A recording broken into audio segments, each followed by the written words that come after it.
안녕하세요. 글로벌 리스크 체계 조이준입니다. 오늘은 좀 국제 제재에 대한 가슴 아픈 이야기를 가져왔습니다. 저희 회사가 국제 제재와 수출 통제 전문 회사를 표방하고 있고 실제로 그런 일을 하고 있습니다만 저도 개인적으로 그런 생각이 들 때가 있습니다. 이 제재가 너무 강자의 논리에서 약자들을 압박하는 게 아닌가. 예를 들자면 대북 제재를 생각하면요. 사실 물론 그렇게 번 돈이 북한 김정은 정권에 들어가고 그게 핵 개발로 이어지는 거긴 하지만 물고기 판돈 어업까지도 제한하고 아주 기초적인 원유 수입부터 시작해서 미국이나 유엔 안보리에서 추정한 정말 그 생존을 위한 양을 제외하고는 들어가지 못하도록 하고 있거든요. 당연히 그거보다 더 많이 가져갑니다. 어떤 방식을 통해서도 더 많이 가져가는데 어찌 됐든 제재라는 걸 통해서 그렇게 하고 있다 보니까 실제로 약한 고리들이 가장 큰 피해를 보는 겁니다. 부유층이나 실제로 대북 제재가 있다고 김정은이 벤치 못합니까? 리설주가 어디 좋은 핸드백을 못 들고 다니나요? 그렇지 않습니다. 그럼 누가 피해를 보느냐? 일반 민중들, 가장 가난한 사람들이 피해를 보거든요. 그래서 이 부분의 윤리적 문제, 실효성 문제는 늘 따라다녔습니다. 근데 오늘 보고서가 하나 나왔는데 이 국제 제재로 연간 약 77만 명이 사망을 하고 있다고요. 이건 당연한 얘기입니다. 미국을 비난하기 위해서 그런 게 아니고요. 미국의 제재가 가장 큰 영향을 미치다 보니 미국 제재로 인해서 가장 피해가 크다라는 연구 결과가 나왔습니다. 이거 하나하나 좀 살펴보면요. 세계적인 의학학술지 랜식 글로벌 헬스 8월호에 실린 한 연구에 따르면요. 미국과 유럽연합이 단독으로 부과한 경제 제재가 매년 전 세계적으로 약 56만 명의 사망을 초래한다고 합니다. 이 연구는 1971년부터 2021년까지 152개국의 연령대별 사망률과 제재 사례를 분석한 것이라고 하고요. 제재는 특히 5세 미만 아동과 노년층에게 가장 큰 영향을 미친 것으로 나타났다고 합니다.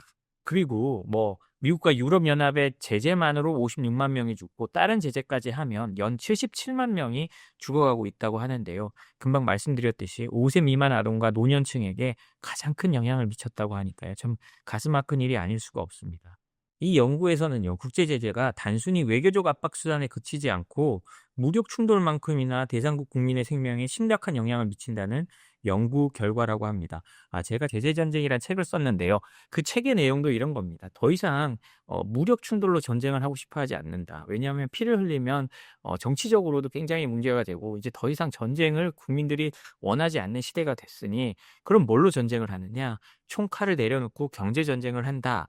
그래서 봉쇄를 하고 최대한 모든 것을 막아 세운다라는 게 제가 쓴 제재 전쟁이라는 책의 주제입니다. 근데 이 연구도 그대로 드러나는 거죠.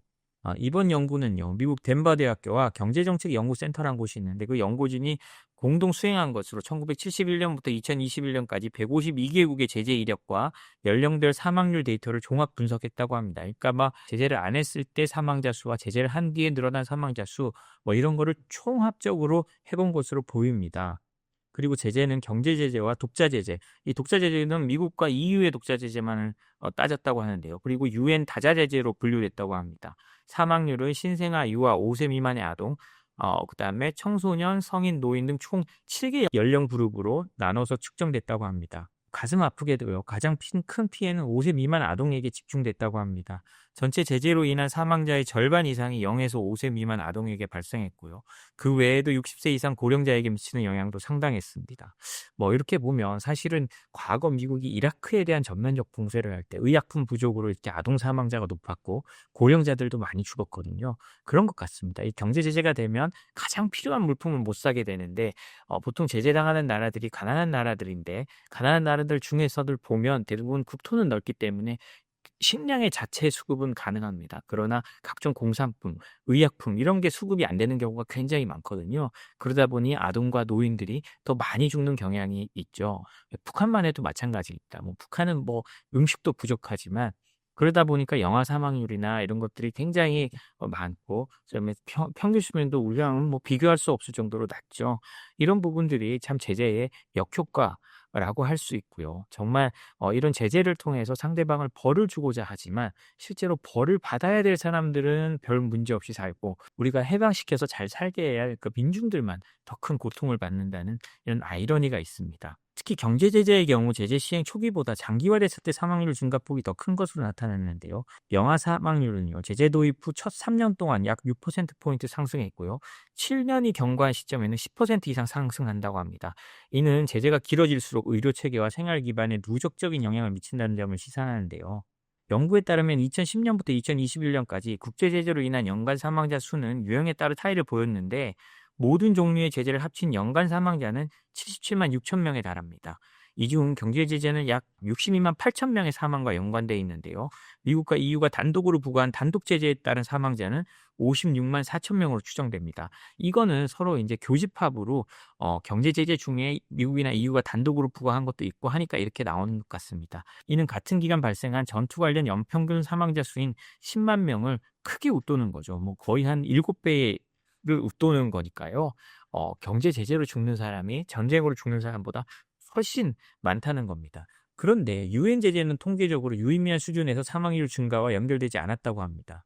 이는 유엔 제재가 인도주의적 피해를 줄이기 위한 장치를 갖추고 있기 때문이라고 하는데요.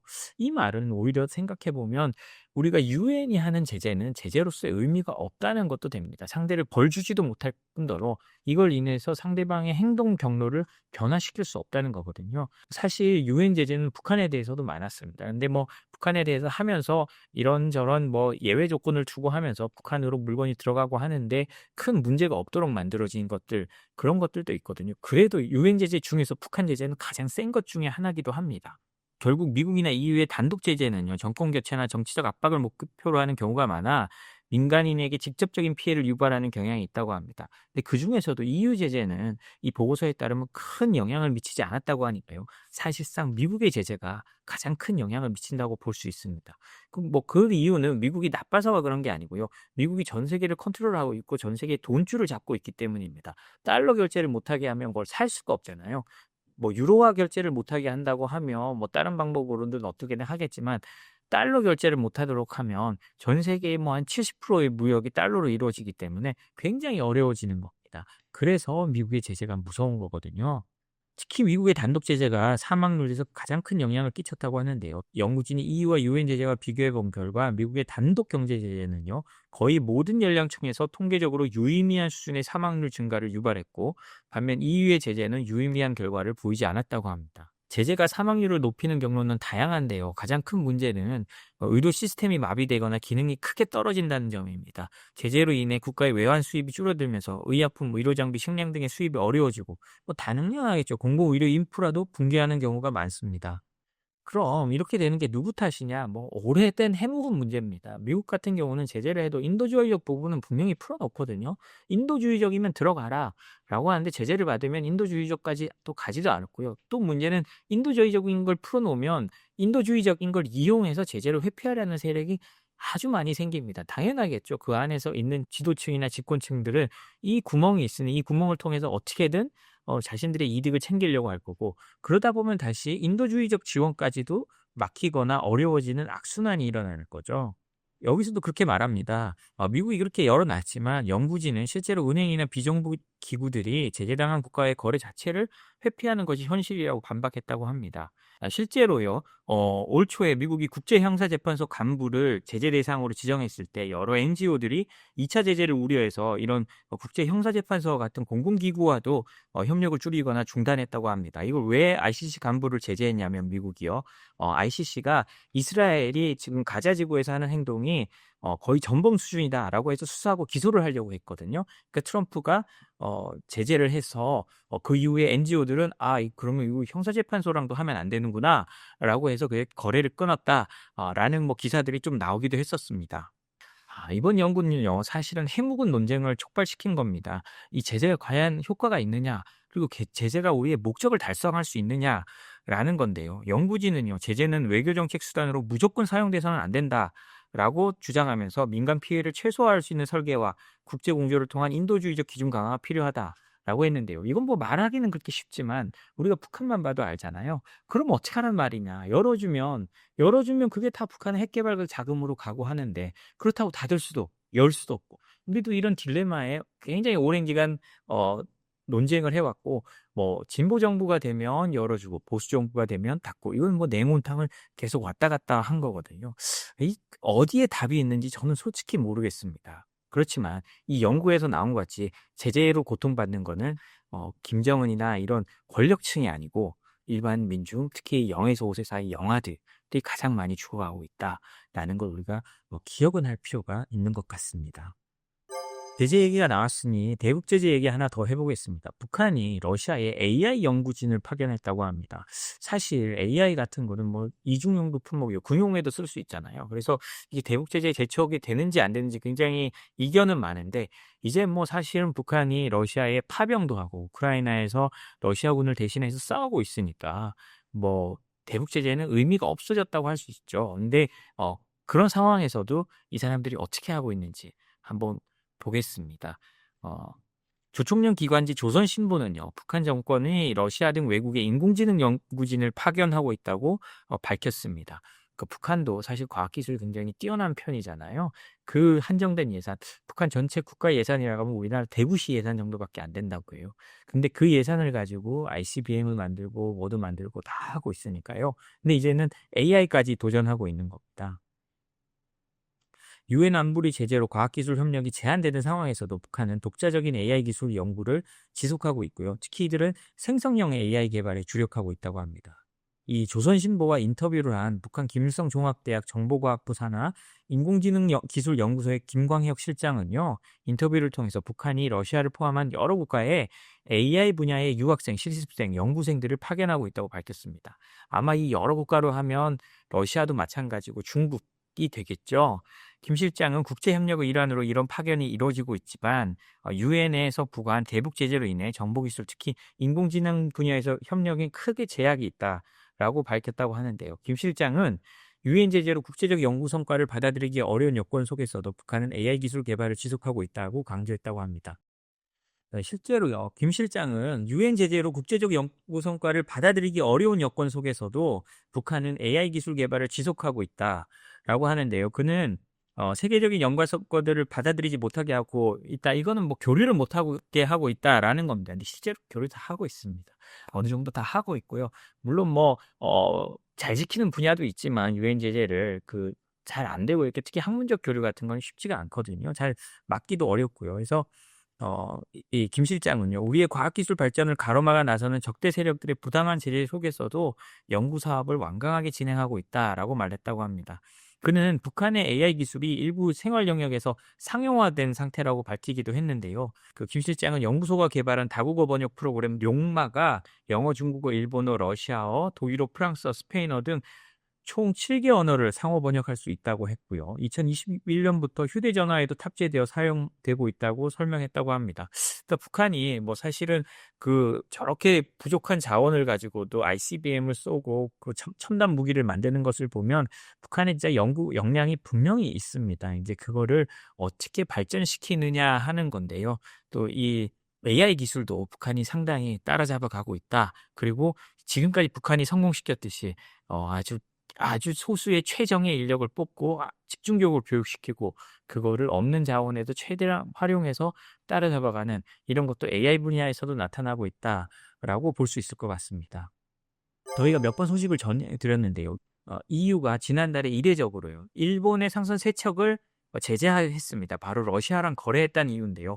이 미쓰이 상선 소속이었는데 미쓰이 상선이 일본의 2위 해운 업체라고 합니다. 그런 회사의 배를 제재했다고 하니까 난리가 났었는데요. 이번에 EU가 이거를 은근히 풀어줬습니다. 다시는 러시아 사업 안 한다 약속을 하면 풀어주겠다라고 해서 풀어줬다는데요. 또 알고 보니 이 배들이 하나오션, 우리나라에서 만든 거더라고요.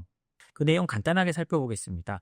유럽연합이 일본의 해운사 상선 미쓰이가 운영하는 액화천연가스 LNG 운반선 3척에 대한 제재를 해제했다고 로이터 통신이 보도했습니다. 이번에 제재가 풀린 선박들은요, 노스문, 노스오션, 노스라이트로 3척 모두 지난해 한국의 주요 조선사 하나오션에서 건조됐다고 하는데요. 이유는 아까 말씀드렸듯이요, 지난 5월 제17차 대러 제재 패키지에서요, 러시아 에너지 제품을 밀수하는 유령 함대 소속 선박들을 제재했는데 그중에 이 3척이 부과되는 겁니다. 이들은 러시아 야말 LNG 프로젝트에 생산된 LNG를 중국과 대만 등으로 수출했는데 당연히 삼성 미쓰이는 우리는 밀수한 게 아니다, 라고 그때도 엄청 반박하면서 "우리가 일본 정부를 통해서 공식 항의하겠다." 이렇게 말했습니다. 그러나 EU에서 끝까지 풀어주고 있지 않다가 이번에 슬그머니 풀어줬는데요. 이와 관련해 EU 집행위원회는요. 이들 선박이 앞으로 러시아의 야말 및 북극 프로젝트에서 생산된 에너지 제품 운송에 더 이상 참여하지 않겠다고 약속했기 때문에 제재를 풀어줬다라고 한 겁니다. 그 말은 자신들이 제재한 게 잘못된 게 아니다. 이들은 유령함대 소속으로 판정할 만한 충분한 증거가 있었다라고 EU에서 말하는 거랑 똑같습니다. 이런 걸 보면 이런 제재는 더 이상 뭐 오방국이라고 봐주고 그런 게 없는 것 같아요. 그만큼 또 EU는 러시아에 대해서 화났다라는 걸 우리가 또 염두에 둘 필요가 있을 것 같습니다. 다음 소식인데요. 이거는 우리가 최근에 제 18차 제재 때도 스쳐가듯이 얘기를 한 건데 블룸버그 통신이나 그 해외 통신사에서 이 부분을 아주 좀 집중적으로 부각해서 썼습니다. 이게 뭐냐면 EU가 내년부터 러시아 원유로 인도 등서 정제된 디젤도 수입을 금지한다는 건데요. 이제 러시아 원유를 제3국에서 수입해서 거기서 제3국이 정제해서 파는 것도 막겠다는 겁니다. 이거는 EU가요. 러시아의 원유 수요를 아예 막아버리겠다 이런 의지의 표현으로 보이는데요. EU가 내년 1월부터 러시아 원유로 제3국에서 정제된 원료 수입도 차단하기로 했다고 합니다. 이는 러시아산 원유의 간접 유입 경로를 차단하기 위한 것으로 인도 등 제3국에서 정제된 디젤이 유럽으로 유입되는 것을 막는 효과를 가지는데요. 지금 인도가 가장 많은 러시아산 원유를 수입하고 있거든요. 그래서 이런 우회 통로마저도 막아버리겠다는 것으로 보입니다. 지난 18일에 발표된 제18자 EU 러시아 제재 패키지에는요. 러시아산 원유에서 정제된 디젤 등 석유 제품의 제3국 유입을 차단하는 조치가 포함되어 있습니다. 이 조치는 6개월의 유예기간을 두고 내년 1월 12일부터 시행된다고 합니다. 이렇게 되면 어떻게 되느냐? 러시아산 원유를 수입해서 정제해서 파는 인도, 중국, 인도네시아, 말레이시아 이런 데서 정유사들이 타격이 있거든요. 물론 이런 정유사나 이런 물류 전문 업체들은 이렇게 말하더라고요. 이렇게 말해도 이 유조선들이 전 세계를 몇 바퀴 돌고 나면 어디서 어떤 기름이 섞였는지 알 수가 없다. 그렇기 때문에 이거는 사실 크게 영향이 없을 수도 있다라고 말을 하는데요. 어찌 됐든 문제는 이렇게 되면 걸리는 한 회사가 있으면 그 회사는 폭탄을 맞게 되는 겁니다. 벌금 폭탄이나 제재 폭탄을 맞게 되는 거거든요.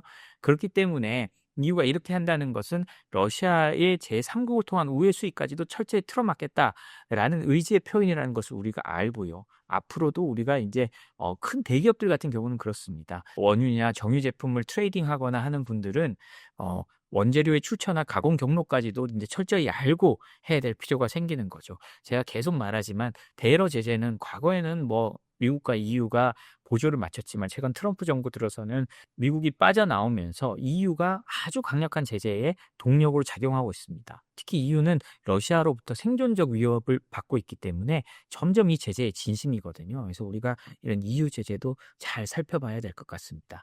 네, 오늘 저희가 준비한 소식은 여기까지입니다. 그리고 제가 늘 강조하지만 제재와 수출 통제 관련된 컨설팅이 필요하실 경우에 저희 생션랩 홈페이지에 들어오셔서 신청을 해주시거나 아니면 댓글창에 있는 걸 보고 신청을 해주시면 저희가 무료 컨설팅을 하고 서울시에 있는 기업이면 서울시 지원을 받아 컴플라이언스 프로그램 같은 것도 만들어 드립니다. 네, 감사합니다. 내일 또 다른 소식으로 저희는 뵙겠습니다. 감사합니다.